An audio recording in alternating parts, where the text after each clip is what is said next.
Brennan O'Neill went first in the PLL draft to the newly branded Denver Outlaws. His dominant playstyle in college was bound to translate well into the pros. In his debut, he was ran through the midfield line and tallied only 2 points, but coming into his second PLL game against the defending champions, the Utah Archers, he got placed at attack. It looked as though Denver was going to get crushed as they entered the fourth, down 6 goals. Brennan O'Neill had different plans though, and exploded in the fourth, finishing the game with 7 goals and 9 points, including the OT game winner. You could tell he found his confidence to go to the cage again, and he knew no one could guard him. His fourth quarter effort propelled the Outlaws to one of the greatest comebacks in PLL history. Today I'm going to show what makes Brennan O'Neill just so good. Before we go any further, if you learn anything from these film breakdowns and want more, check the link in the description to get coached by the nation's best players starting June 15th. Athletes like Griffin Schutz, Richard Checo, and Brendan Staub could all be your coach. They will coach you on Zoom by analyzing your film and showing you how to improve. So many lacrosse players lack elite level of coaching and can't improve.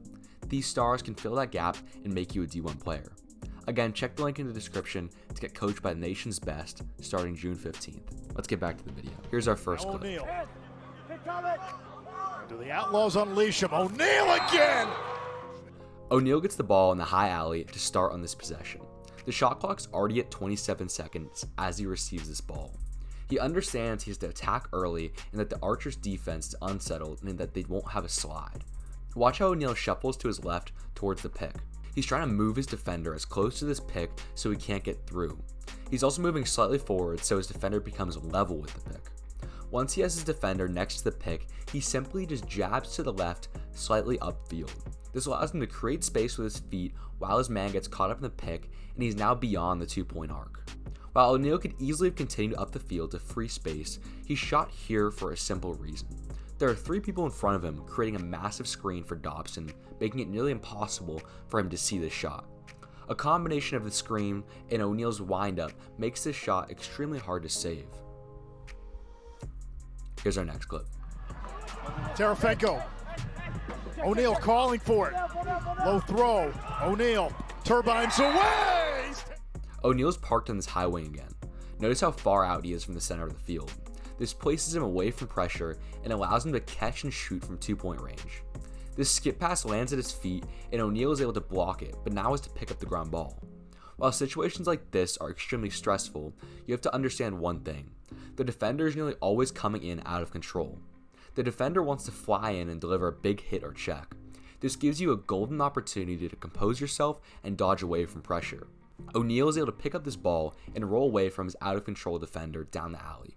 Once he has free hands, he brings his stick back to the inside, gaining angle, and is able to finish. Here's our next clip.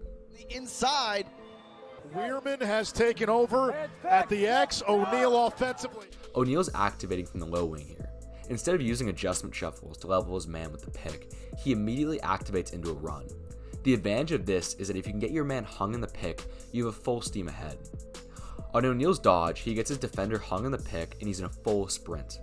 The defender is at a standstill on the bottom of this pick, making it impossible to catch up. O'Neill knows he has to get a little closer to the cage, so he curves in a little bit on the dodge and uses his athleticism to stay in front of his man. Not many players in the world can score this shot on the run, but O'Neill uses his famously huge windup down to his toes to paint this corner. Here's our last clip. With a 2. You don't give the ball up.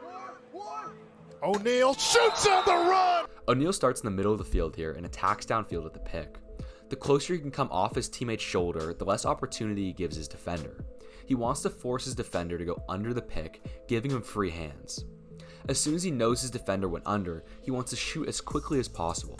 The longer he waits to shoot, the longer his defender has to recover. Yet from this angle, shooting righty on the run would be nearly impossible. O'Neill is able to flip his hips and shoot a lefty hammer, increasing his angle.